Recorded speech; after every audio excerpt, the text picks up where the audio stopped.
आप सभी का एक बार फिर से बहुत बहुत स्वागत है आपके अपने यूट्यूब चैनल आनंद ऑनलाइन क्लासेस में। प्यारे बच्चों, आज के इस क्लास में हम लोग देखेंगे क्लास 10th 2024 बोर्ड एग्जाम के लिए साइंस का टॉप 40 ऑब्जेक्टिव क्वेश्चन। तो उन सभी वीवीआई ऑब्जेक्टिव प्रश्न को यहाँ पर हम लोग देखेंगे।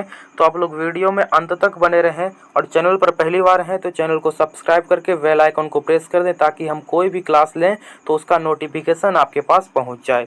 तो चलिए आज के इस क्लास को हम लोग शुरू करते हैं। यहाँ पर सबसे पहला प्रश्न दिया हुआ है कि निम्नलिखित में से कौन संवहन उत्तक है। यहाँ पर बताना है कि निम्नलिखित में से कौन संवहन उत्तक है। ऑप्शन ए है एपिडर्मिस, ऑप्शन बी है फ्लोएम, ऑप्शन सी है जाइलम और ऑप्शन डी है वी एवं सी दोनों। तो प्यारे बच्चों, आप लोग को ध्यान रखना है कि जाइलम एवं फ्लोएम को संवहन उत्तक कहा जाता है, यानी ऑप्शन नंबर डी यहाँ पर बिल्कुल ही राइट आंसर हो जाएगा। कि कौन सा संवहन उत्तक है, तो जाइलम एवं फ्लोएम, यानी ऑप्शन नंबर वी एवं सी दोनों सही हो जाएगा। इस बात को आप लोग ध्यान रखिएगा। संवहन उत्तक का निर्माण कौन करते हैं, तो जाइलम और फ्लोएम मिलकर के करते हैं, यानी ऑप्शन नंबर डी यहाँ पर बिल्कुल ही करेक्ट आंसर हो जाएगा। अगले प्रश्न की तरफ हम लोग चलते हैं कि प्रोटोजोआ उत्सर्जी पदार्थ का निष्कासन कैसे करता है। यहाँ पर बताना है कि प्रोटोजोआ उत्सर्जी पदार्थ का निष्कासन कैसे करता है। ऑप्शन ए है परासरण द्वारा, ऑप्शन बी है विसरण द्वारा, ऑप्शन सी है अवशोषण द्वारा और ऑप्शन डी है निष्कासन द्वारा। यहाँ पर बताना है कि प्रोटोजोआ उत्सर्जी पदार्थ का निष्कासन कैसे करता है। ये प्रश्न काफ़ी इंपॉर्टेंट है और बहुत बार पूछा जा चुका है, इसलिए आप लोग ध्यान रखिएगा कि प्रोटोजोआ अपने उत्सर्जी पदार्थ का निष्कासन द्वारा करता है, यानी ऑप्शन नंबर डी यहाँ पर बिल्कुल ही राइट आंसर हो जाएगा। अगले प्रश्न की तरफ हम लोग चलते हैं कि शरीर का संतुलन बनाए रखता है। यहाँ पर आप लोग को बताना है कि शरीर का संतुलन कौन बनाए रखता है। तो आप लोग नीचे कमेंट में अपना आंसर कमेंट करते रहिए। ऑप्शन नंबर ए है सेरिबेलम, ऑप्शन बी है क्रेनियम, ऑप्शन सी है मस्तिष्क स्टेम, ऑप्शन डी है सेरिब्रम। तो आप लोग ध्यान रखिएगा कि शरीर का संतुलन कौन बनाए रखता है, तो सेरिबेलम बनाए रखता है, यानी ऑप्शन नंबर ए यहाँ पर बिल्कुल ही राइट आंसर हो जाएगा। शरीर का संतुलन कौन बनाए रखता है, सेरिबेलम बनाए रखता है, यानी इस बात को आप लोग बिल्कुल ही ध्यान रखिएगा। अगले प्रश्न की तरफ हम लोग चलते हैं कि किशोरावस्था में होने वाले शारीरिक परिवर्तन का कारण है। यहाँ पर बताना है कि किशोरावस्था में होने वाले शारीरिक परिवर्तन का कारण क्या है। ऑप्शन ए है टेस्टोस्टेरोन, ऑप्शन बी है एस्ट्रोजेन, ऑप्शन सी है थायरोक्सिन और ऑप्शन डी है ए तथा बी दोनों। तो प्यारे बच्चों, आप लोग को यहाँ पर बताना है कि किशोरावस्था में होने वाले परिवर्तन, शारीरिक परिवर्तन का क्या कारण है, तो टेस्टोस्टेरोन है, यानी ऑप्शन नंबर ए जो है वो बिल्कुल ही राइट आंसर हो जाएगा। टेस्टोस्टेरोन एक प्रकार का हार्मोन है, इस बात को आप लोग बिल्कुल ध्यान रखिएगा। क्लास में बने रहें और प्रत्येक क्वेश्चन का जवाब देने का प्रयास करें और क्लास के अंत में आप लोग अपने मन से ईमानदारी से बताएं कि आपसे कितना क्वेश्चन सही हुआ। 40 में आप कितना क्वेश्चन सही कर पा रहे हैं, इससे देखिए कि आपका तैयारी अभी तक कैसा है। अब बोर्ड एग्जाम में मात्र 3 महीने बचे हुए हैं, इसलिए दिन रात लगा करके आप लोग मेहनत करिए और अच्छे से अच्छे परसेंटेज ला करके अपना नाम और अपने गांव का नाम, अपने माता पिता का नाम ऊंचा कीजिए। अगले प्रश्न की तरफ हम लोग चलते हैं कि मानव हृदय में कितने कोष्ठक होते हैं, या फिर मानव हृदय में कितने कोष्ठ होते हैं। यहाँ पर बताना है कि मानव हृदय में कितने कोष्ठ होते हैं। ऑप्शन ए है 3, ऑप्शन बी है 4, ऑप्शन सी 8 और ऑप्शन डी 2। तो प्यारे बच्चों, आप लोग ध्यान रखिएगा कि मानव हृदय में कितने कोष्ठ हैं, तो मानव हृदय में 4 कोष्ठ हैं। बहुत बार हम आपको बता चुके हैं, यानी ऑप्शन नंबर बी यहाँ पर बिल्कुल ही राइट आंसर हो जाएगा। मानव हृदय में कितने कोष्ठ हैं, 4 कोष्ठ हैं, इस बात को आप लोग ध्यान रखिएगा। अगले प्रश्न की तरफ हम लोग चलते हैं कि रक्त क्या है। यहाँ पर बताना है कि रक्त क्या है। ऑप्शन नंबर ए उत्तक, ऑप्शन बी कोशिका, सी पदार्थ और डी इनमें से कोई नहीं। तो रक्त एक प्रकार का उत्तक है, इस बात को आप लोग ध्यान रखिएगा, यानी ऑप्शन नंबर ए यहाँ पर बिल्कुल ही राइट आंसर हो जाएगा। रक्त क्या है, एक प्रकार का उत्तक है, इस बात को आप लोग ध्यान रखिएगा। क्लास यदि जो अच्छा लग रहा हो तो प्लीज़ इसको लाइक करके अपने दोस्तों के पास शेयर करें और चैनल पर पहली बार हैं तो चैनल को सब्सक्राइब भी जरूर कर लें, जिससे आने वाले क्लास आपको हर हमेशा मिलते रहें। अगले क्वेश्चन की तरफ हम लोग चलते हैं कि जीन शब्द किसने प्रस्तुत किया। यहाँ बताना है कि जीन शब्द किसने प्रस्तुत किया। ऑप्शन ए है मेंडल, ऑप्शन बी है डार्विन, ऑप्शन सी है जोहानसन और ऑप्शन सी है लेमार्क। तो प्यारे बच्चों आप लोग ध्यान रखिएगा, जीन शब्द का प्रयोग सबसे पहले जोहानसन ने किया था, यानी ऑप्शन नंबर सी यहाँ पर बिल्कुल ही राइट आंसर हो जाएगा। जीन शब्द का प्रयोग कौन किए थे? तो जोहानसन नामक वैज्ञानिक हुआ करते थे, उन्होंने जीन शब्द का प्रयोग किया था। इस बात को आप लोग बिल्कुल ही ध्यान रखिएगा। अगले प्रश्न की तरफ हम लोग चलते हैं कि तैलीय कागज होता है। ये प्रश्न काफ़ी बार बोर्ड में पूछा गया है कि तैलीय कागज क्या होता है। ऑप्शन ए है पारदर्शक, ऑप्शन बी है अपारदर्शक, ऑप्शन सी है पारभाषक और ऑप्शन डी है इनमें से कोई नहीं। तो तैलीय कागज क्या होता है? तो आप लोग को ध्यान रखना है कि जितने भी तैलीय कागज होते हैं वो पारभाषक होते हैं, यानी कुछ पदार्थ उससे देखे जा सकते हैं और कुछ नहीं देखे जा सकते, यानी कुछ प्रकाश का किरण उससे पार कर सकता है और कुछ नहीं कर सकता। इस बात को आप लोग ध्यान रखिएगा। अगले प्रश्न की तरफ हम लोग चलते हैं। अगला प्रश्न यहाँ पर है कि लेंस द्वारा उत्पन्न आवर्धन की एसआई इकाई क्या होती है? कि लेंस द्वारा उत्पन्न आवर्धन की एसआई इकाई क्या होती है? ऑप्शन ए है मीटर, बी सेंटीमीटर, सी मिलीमीटर और डी मात्रक विहीन। तो प्यारे बच्चों आप लोग ध्यान रखिएगा कि लेंस द्वारा जो उत्पन्न आवर्धन होता है उसका मात्रक विहीन होता है, यानी उसका कोई मात्रक नहीं होता है। इसलिए ऑप्शन नंबर डी यहाँ पर बिल्कुल ही करेक्ट आंसर हो जाएगा। क्लास में अंत तक बने रहें और लास्ट में ज़रूर बताएं कि आपका कितना क्वेश्चन सही गया। अगले प्रश्न की तरफ हम लोग चलते हैं कि प्रकाश की चाल विभिन्न माध्यमों में, यहाँ पर बताना है कि प्रकाश की चाल विभिन्न माध्यमों में कैसी रहती है। ऑप्शन ए है समान होती है, ऑप्शन बी है भिन्न भिन्न होती है, ऑप्शन सी ए तथा बी दोनों और ऑप्शन डी इनमें से कोई नहीं। तो आप लोग ध्यान रखिएगा, जितने भी प्रकाश के चाल होते हैं वो विभिन्न माध्यमों में भिन्न भिन्न होते हैं, यानी ऑप्शन नंबर बी बिल्कुल ही राइट आंसर हो जाएगा। प्रकाश का चाल भिन्न भिन्न माध्यम के लिए क्या होता है? अलग अलग होता है। इसलिए आप लोग ध्यान रखिएगा, ये क्वेश्चन बहुत बार पूछा जा चुका है। अगले प्रश्न की तरफ हम लोग चलते हैं कि वायु में प्रकाश की चाल निर्वात की अपेक्षा होती है। यहाँ पर बताना है कि वायु में प्रकाश की चाल निर्वात की अपेक्षा होती है। ऑप्शन ए है कम, ऑप्शन बी ज़्यादा, ऑप्शन सी समान और ऑप्शन डी इनमें से कोई नहीं। तो प्यारे बच्चों आप लोग ध्यान से समझ लीजिएगा कि जो वायु में प्रकाश की चाल होता है वो निर्वात की अपेक्षा कम होता है, यानी ऑप्शन नंबर ए यहाँ पर बिल्कुल ही राइट आंसर हो जाएगा। वायु में प्रकाश की चाल निर्वात की अपेक्षा क्या होती है? कम होती है। इस बात को आप लोग ध्यान रखिएगा। अगले प्रश्न की तरफ हम लोग चलते हैं कि लेंस में मुख्य फोकस की संख्या क्या होती है। यहाँ पर बताना है कि लेंस में मुख्य फोकस की संख्या क्या होती है। ऑप्शन ए है 1, बी 2, सी 3 और डी 4। तो आप लोग ध्यान रखिएगा कि लेंस में मुख्य फोकस की संख्या 2 होती है, यानी ऑप्शन नंबर बी यहाँ पर बिल्कुल ही राइट आंसर हो जाएगा। लेंस में मुख्य फोकस की संख्या कितनी होती है? 2 होती है। इस बात को आप लोग ध्यान रखिएगा। अगले प्रश्न की तरफ हम लोग चलते हैं।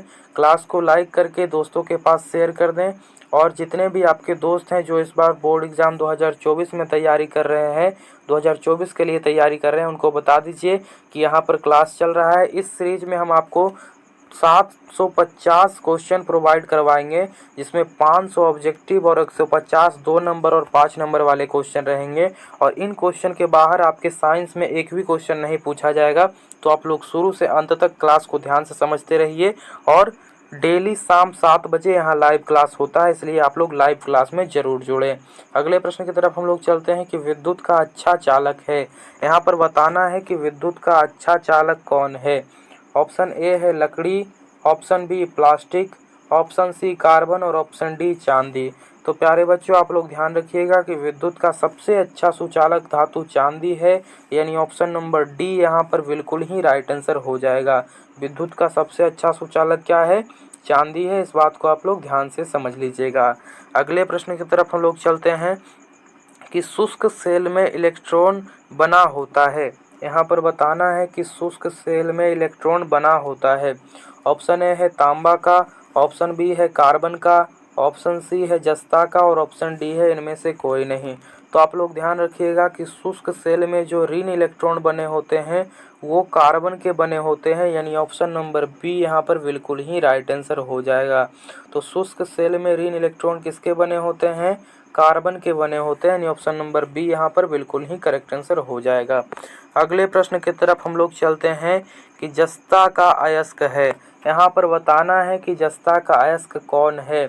ऑप्शन ए है सिनेवार, ऑप्शन बी है जिंक प्लेट, ऑप्शन सी है बॉक्साइट और ऑप्शन डी है सोडियम क्लोराइड। तो प्यारे बच्चों आप लोग ध्यान से समझ लीजिएगा कि जो जस्ता धातु है उसका एक अयस्क जिंक ब्लेड है, यानी ऑप्शन नंबर बी यहाँ पर करेक्ट आंसर हो जाएगा। जस्ता किसका अयस्क है? जिंक ब्लेड का अयस्क है, इस बात को आप लोग ध्यान रखिएगा। साथ ही साथ आप लोग इस बात को भी ध्यान रखिएगा कि बॉक्साइट किसका अयस्क है? तो बॉक्साइट एल्युमिनियम का अयस्क है, ये भी कई बार बोर्ड परीक्षा में पूछा जा चुका है। अगले प्रश्न की तरफ हम लोग बढ़ते हैं कि स्वपोषी पोषण के लिए क्या आवश्यक है। यहाँ पर बताना है कि स्वपोषी पोषण के लिए क्या आवश्यक है। ऑप्शन ए है क्लोरोफिल, ऑप्शन बी है कार्बन डाइऑक्साइड तथा जल, ऑप्शन सी है सूर्य का प्रकाश और ऑप्शन डी है इनमें से सभी। यहाँ पर बताना है कि स्वपोषी पोषण के लिए क्या आवश्यक है। तो प्यारे बच्चों आप लोग ध्यान रखिएगा, स्वपोषी पोषण के लिए क्लोरोफिल की भी आवश्यकता है, कार्बन डाइऑक्साइड और जल का भी आवश्यकता है और सूर्य का प्रकाश की भी आवश्यकता है। यानी ऑप्शन नंबर डी यहाँ पर बिल्कुल ही राइट आंसर हो जाएगा कि स्वपोषी पोषण के लिए किसकी आवश्यकता है? तो इनमें से सभी की आवश्यकता है, यानी ऑप्शन नंबर डी बिल्कुल ही करेक्ट आंसर हो जाएगा। और ये काफ़ी इंपॉर्टेंट प्रश्न है, बहुत बार पूछा जा चुका है, इसलिए इन सभी प्रश्नों को आप लोग कॉपी में लिख करके जो प्रश्न आपको नहीं याद है उसको याद कर लें, लेकिन किसी भी तरह से आप इसको याद करके ही परीक्षा में जाएं। अगले प्रश्न की तरफ हम लोग बढ़ते हैं कि मैग्नीशियम पाया जाता है। यहाँ पर बताना है कि मैग्नीशियम किसमें पाया जाता है। ऑप्शन ए है क्लोरोफिल में, ऑप्शन बी है लाल रक्त कण में, ऑप्शन सी है वर्णी लवक में, ऑप्शन डी है श्वेत रक्त कण में। यहाँ पर आप लोग को बताना है कि मैग्नीशियम किस में पाया जाता है। तो आप लोग ध्यान रखिएगा, मैग्नीशियम क्लोरोफिल में पाया जाता है, यानी ऑप्शन नंबर ए यहाँ पर बिल्कुल ही राइट आंसर हो जाएगा। मैग्नीशियम किस में पाया जाता है? क्लोरोफिल में पाया जाता है, इस बात को आप लोग ध्यान रखिएगा। नेक्स्ट क्वेश्चन की तरफ हम लोग चलते हैं कि विद्युत बल्ब का फिलामेंट निम्न में से किस धातु का बना होता है। यहाँ पर बताना है कि विद्युत बल्ब का फिलामेंट निम्न में से किस धातु का बना होता है। ऑप्शन ए है तांबा, ऑप्शन बी है नाइक्रोम, ऑप्शन सी है सीसा और ऑप्शन डी है टंगस्टन। तो प्यारे बच्चों आप लोग ध्यान रखिएगा कि विद्युत बल्ब का जो फिलामेंट होता है, यानी विद्युत बल्ब का जो तंतु होता है वो टंगस्टन का बना होता है, यानी ऑप्शन नंबर डी यहाँ पर बिल्कुल ही राइट आंसर हो जाएगा। इस बात को आप लोग बिल्कुल ध्यान से समझ लीजिएगा। साथ ही साथ एक और प्रश्न पूछा जाता है कि विद्युत हीटर में किसका इस्तेमाल किया जाता है, यानी विद्युत हीटर में किसका व्यवहार किया जाता है। तो इस बात को भी आप लोग ध्यान रखिएगा कि विद्युत हीटर में नाइक्रोम के तार का व्यवहार किया जाता है। अगले प्रश्न की तरफ हम लोग बढ़ते हैं कि विद्युत चुंबक बनाने के लिए किस पदार्थ के छड़ का उपयोग होता है। यहाँ पर बताना है कि विद्युत चुंबक बनाने के लिए किस पदार्थ के छड़ का उपयोग होता है। ऑप्शन ए है इस्पात, ऑप्शन बी है पीतल, ऑप्शन सी है नरम लोहा और ऑप्शन डी है इनमें से कोई नहीं। तो प्यारे बच्चों आप लोग ध्यान से समझ लीजिएगा कि विद्युत चुंबक बनाने के लिए नरम लोहा का व्यवहार किया जाता है, यानी ऑप्शन नंबर सी यहाँ पर बिल्कुल ही राइट आंसर हो जाएगा। विद्युत चुंबक बनाने के लिए किसका व्यवहार किया जाता है? नरम लोहा का व्यवहार किया जाता है। यदि आपको आंसर पता है तो आप लोग कमेंट बॉक्स में आंसर करते रहें और आपके कमेंट को देखा जाएगा, इस बात को आप लोग ध्यान रखिए। अगले प्रश्न की तरफ हम लोग चलते हैं कि जब किसी तार से विद्युत धारा प्रवाहित होती है तो गतिशील कण है। यहाँ पर बताना है कि जब किसी तार से विद्युत धारा प्रवाहित होती है तो उसमें गतिशील कण क्या होता है। ऑप्शन ए है परमाणु, ऑप्शन बी है आयन, ऑप्शन सी प्रोटॉन और ऑप्शन डी इलेक्ट्रॉन। तो प्यारे बच्चों आप लोग ध्यान से समझ लीजिएगा कि जब किसी तार से विद्युत धारा प्रवाहित होती है तो उसमें गतिशील कण इलेक्ट्रॉन होते हैं, यानी ऑप्शन नंबर डी यहाँ पर बिल्कुल ही राइट आंसर हो जाएगा। विद्युत धारा प्रवाहित होने पर गतिशील कण क्या कहलाता है? इलेक्ट्रॉन कहलाता है, इसे आप लोग ध्यान रखिएगा। साथ ही साथ आप लोग इस बात को भी ध्यान से समझ लीजिएगा कि जो इलेक्ट्रॉन होता है उस पर कैसा आवेश होता है, तो ऋण आवेश होता है, इसको भी आप लोग याद करके जाइएगा। अगले प्रश्न की तरफ हम लोग चलते हैं कि श्वेत प्रकाश के वर्णक्रम में किस रंग की किरण का विचलन अधिक होता है। यहाँ पर बताना है कि श्वेत प्रकाश के वर्णक्रम में किस रंग का विचलन अधिक होता है, यानी कौन सा रंग अधिक विचलित होता है। ऑप्शन ए है लाल, ऑप्शन बी है हरा, ऑप्शन सी पीला और ऑप्शन डी बैंगनी। तो प्यारे बच्चों आप लोग ध्यान से समझ लीजिएगा। यदि विचलन पूछा जाए तो सबसे कम विचलन किसका होगा? सबसे कम विचलन लाल रंग का होगा और सबसे अधिक विचलन बैंगनी रंग का होगा। यहाँ पर पूछा गया है कि किस रंग का विचलन अधिक होगा, यानी ऑप्शन नंबर डी यहाँ बिल्कुल ही राइट आंसर हो जाएगा। तरंग दैर्घ्य यदि जो पूछा जाएगा किस रंग का तरंग दैर्घ्य सबसे अधिक होता है, तो लाल रंग का तरंग दैर्घ्य सबसे अधिक होता है। और किस रंग का विचलन सबसे अधिक होता है, रंग का विचलन सबसे अधिक होता है। इस बात को आप लोग बिल्कुल ही ध्यान रखिएगा। अगले प्रश्न की तरफ हम लोग चलते हैं कि फूल में नर प्रजनन अंग है। यहाँ पर बताना है कि जो फूल है उसमें नर प्रजनन अंग क्या कहलाते हैं।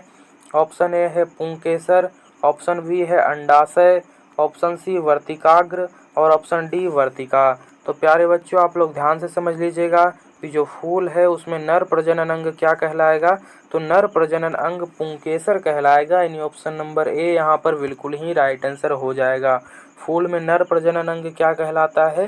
पुंकेसर कहलाता है। इस बात को आप लोग बिल्कुल ही ध्यान से समझ लीजिएगा। अगले प्रश्न की तरफ हम लोग बढ़ते हैं कि मेथेनोइक अम्ल का सामान्य नाम क्या है। मेथेनोइक अम्ल का सामान्य नाम क्या है? ऑप्शन ए है फॉर्मिक अम्ल, ऑप्शन बी है एसिटिक अम्ल, ऑप्शन सी है टार्टरिक अम्ल और ऑप्शन डी है लैक्टिक अम्ल। तो प्यारे बच्चों आप लोग ध्यान से समझ लीजिएगा। जो फॉर्मिक अम्ल होता है उसी का नाम है मेथेनोइक अम्ल और इसलिए ऑप्शन नंबर ए यहाँ पर बिल्कुल ही राइट आंसर हो जाएगा। साथ ही साथ आप लोग इस बात को भी ध्यान रखिएगा कि जो दही होता है उसमें लैक्टिक अम्ल पाया जाता है, इमली में टार्टरिक अम्ल पाया जाता है और सिरका में एसिटिक अम्ल पाया जाता है। इस बात को भी आप लोग ध्यान से समझ लीजिएगा। अगले प्रश्न की तरफ हम लोग बढ़ते हैं कि दाढ़ी बनाने के लिए कौन सा दर्पण का व्यवहार किया जाता है। यहाँ पर बताना है कि दाढ़ी बनाने के लिए कौन सा दर्पण प्रयुक्त होता है। ऑप्शन ए है उत्तल दर्पण, ऑप्शन बी है समतल दर्पण, ऑप्शन सी है अवतल दर्पण और ऑप्शन डी है इनमें से कोई नहीं। तो दाढ़ी बहुत छोटा होता है, उसको बड़ा करके देखना रहता है, इसलिए दाढ़ी बनाने के लिए अवतल दर्पण का प्रयोग होगा, यानी ऑप्शन नंबर सी जो होता है यहाँ पर वो बिल्कुल ही राइट आंसर है। तो दाढ़ी बनाने के लिए कैसा दर्पण का व्यवहार होगा? अवतल दर्पण का व्यवहार होगा। इस बात को आप लोग ध्यान रखिएगा। साथ ही साथ आप लोग इस बात को भी ध्यान से समझ लीजिएगा कि जो वाहन होता है उसके साइड मिरर में यानी पश्च दृश्य दर्पण के रूप में उत्तल दर्पण का इस्तेमाल होता है, क्योंकि वाहनों का प्रतिबिंब बहुत छोटा करके देखना होता है, इसलिए उसमें उत्तल दर्पण का व्यवहार होता है। अगले प्रश्न की तरफ हम लोग बढ़ते हैं कि ऑक्सीजन की संयोजकता है। यहाँ पर बताना है कि ऑक्सीजन की संयोजकता क्या है। तो आप लोग को पता होना चाहिए कि ऑक्सीजन का परमाणु क्रमांक कितना होता है? 8 होता है। तो पहला सेल में 2 इलेक्ट्रॉन, दूसरा सेल में 6 इलेक्ट्रॉन और तीसरा सेल में कितने इलेक्ट्रॉन हो जाएंगे? इस 6 को 8 बनाने के लिए बाहर से 2 इलेक्ट्रॉन की और आवश्यकता है, यानी 2 इलेक्ट्रॉन को और ग्रहण करेगा। तो जितना इलेक्ट्रॉन का ग्रहण किया जाता है या जितने इलेक्ट्रॉन का त्याग किया जाता है वही उस तत्व का संयोजकता कहलाता है, यानी ऑप्शन नंबर यहाँ पर वी बिल्कुल ही राइट आंसर हो जाएगा। ऑक्सीजन का संयोजकता कितना है? 2 होगा। इस बात को आप लोग ध्यान रखिएगा। अच्छा, आप लोग कमेंट बॉक्स में बताइएगा कि एल्युमिनियम का संयोजकता क्या होगा। इसका आंसर आप लोग कमेंट बॉक्स में बताइएगा। और लास्ट में एक होमवर्क प्रश्न भी है जिसका आंसर आप लोग को कमेंट बॉक्स में बताना है। तो वीडियो में शुरू से अंत तक बने रहें और जो प्रश्न आपको ना समझ में आए तो कमेंट करके पूछें और होमवर्क प्रश्न का भी आंसर आप लोग कमेंट बॉक्स में बताएं। अगले प्रश्न की तरफ हम लोग बढ़ते हैं कि विभवांतर का SI मात्रक क्या है। यहाँ पर बताना है कि विभवांतर का SI मात्रक क्या होता है। ऑप्शन ए है जूल, ऑप्शन बी वाट, ऑप्शन सी एम्पियर और ऑप्शन डी वोल्ट। तो प्यारे बच्चों आप लोग ध्यान रखिएगा कि जो विभवांतर होता है उसका SI मात्रक वोल्ट होता है, यानी ऑप्शन नंबर डी यहाँ पर बिल्कुल ही करेक्ट आंसर हो जाएगा। विभवांतर का SI मात्रक क्या होता है? वोल्ट होता है। इस बात को आप लोग ध्यान रखिएगा। सेल सौर ऊर्जा को रूपांतरित करते हैं। यहाँ पर बताना है कि जो सौर सेल होता है वो सौर ऊर्जा को किसमें रूपांतरित करता है। ऑप्शन ए है प्रकाश ऊर्जा में, ऑप्शन बी गतिज ऊर्जा में, सी ताप ऊर्जा में और डी विद्युत ऊर्जा में। तो प्यारे बच्चों आप लोग ध्यान रखिएगा, ये बहुत इंपॉर्टेंट प्रश्न है कि सौर सेल सौर ऊर्जा को रूपांतरित करते हैं विद्युत ऊर्जा में, यानी ऑप्शन नंबर डी बिल्कुल ही राइट आंसर हो जाएगा। सौर सेल सौर ऊर्जा को किसमें रूपांतरित करता है? विद्युत ऊर्जा में रूपांतरित करता है, इसलिए ऑप्शन नंबर डी यहाँ पर बिल्कुल ही करेक्ट आंसर हो जाएगा। आप लोग इस चैनल को सब्सक्राइब करके बेल आइकन को प्रेस कर लें और वीडियो अच्छा लगे तो आप लोग लाइक कर दें, जिससे हमें और भी मोटिवेशन मिलेगा और आपके लिए हम और भी कंटेंट लाते रहेंगे। ऐसे तत्व जो इलेक्ट्रॉन को त्याग कर धनात्मक आयन बनाते हैं उन्हें क्या कहते हैं? ऑप्शन ए है उपधातु, ऑप्शन बी है अधातु, ऑप्शन सी है धातु और ऑप्शन डी है मिश्र धातु। तो प्यारे बच्चों, आप लोग ध्यान रखिएगा कि जो तत्व इलेक्ट्रॉन को त्याग करके धनात्मक आयन बनाते हैं उन्हें धातु कहा जाता है, इसलिए ऑप्शन नंबर सी बिल्कुल ही करेक्ट आंसर हो जाएगा। वैसे तत्व जो इलेक्ट्रॉन को त्याग करके धनात्मक आयन बनाते हैं उन्हें क्या कहा जाता है? धातु कहा जाता है। इस बात को आप लोग ध्यान रखिएगा। अगले प्रश्न की तरफ हम लोग चलते हैं कि निम्न में से कौन कार्बन के अपरूप हैं? यहाँ पर बताना है कि निम्न में से कौन कार्बन के अपरूप हैं। ऑप्शन ए है ग्रेफाइट, ऑप्शन बी है हीरा, ऑप्शन सी है फ्लोरीन और ऑप्शन डी है इनमें से सभी। तो निम्न में से कौन कार्बन के अपरूप है? तो आप लोग ध्यान रखिएगा कि ग्रेफाइट भी कार्बन का अपरूप है, हीरा भी कार्बन का अपरूप है और फ्लोरीन भी कार्बन का अपरूप है, इसलिए ऑप्शन नंबर डी यहाँ पर बिल्कुल ही राइट आंसर हो जाएगा, इनमें से सभी। अगले प्रश्न की तरफ हम लोग बढ़ते हैं कि अम्ल और क्षार आपस में अभिक्रिया करके क्या बनाते हैं। यहाँ पर बताना है कि अम्ल और क्षार जब आपस में अभिक्रिया करते हैं तो क्या बनाते हैं। ऑप्शन ए है प्रबल क्षार, ऑप्शन बी है प्रबल अम्ल, ऑप्शन सी है लवण और ऑप्शन डी है क्षार। तो प्यारे बच्चों, आप लोग ध्यान रखिएगा कि जब अम्ल और क्षार आपस में अभिक्रिया करते हैं तो लवण का निर्माण करते हैं। ऑप्शन नंबर यहाँ पर सी जो होगा वो बिल्कुल ही राइट आंसर हो जाएगा। अम्ल और क्षार मिलकर के किसका निर्माण करते हैं? लवण का निर्माण करते हैं। इस बात को आप लोग ध्यान रखिएगा। क्लास को लाइक करके दोस्तों के पास शेयर कर दीजिएगा और चैनल पर नए हैं तो चैनल को सब्सक्राइब जरूर कर दीजिएगा। अगले प्रश्न की तरफ हम लोग चलते हैं कि दांत की सबसे ऊपरी परत है। यहाँ पर बताना है कि दांत की सबसे ऊपरी परत क्या कहलाती है। ऑप्शन ए है डेंटाइन, ऑप्शन बी है इनामेल, सी है क्राउन और डी है अस्थि। तो प्यारे बच्चों, आप लोग ध्यान रखिएगा कि दांत के सबसे ऊपरी परत को इनामेल कहा जाता है और ये क्वेश्चन बहुत बार पूछा गया है, इसलिए ऑप्शन नंबर बी यहाँ पर बिल्कुल ही राइट आंसर हो जाएगा। दांत के सबसे ऊपरी परत को क्या कहा जाता है? इनामेल कहा जाता है। इस बात को आप लोग बिल्कुल ही ध्यान रखिएगा। अगले प्रश्न की तरफ हम लोग चलते हैं और ये है आप लोग के लिए होमवर्क प्रश्न कि मानव शरीर की सबसे लंबी कोशिका क्या कहलाती है, यानी मानव शरीर की सबसे लंबी कोशिका को क्या कहते हैं। ऑप्शन ए है अस्थि कोशिका, ऑप्शन बी है पेशी कोशिका, ऑप्शन सी है न्यूरॉन और ऑप्शन डी है मास्टर सेल।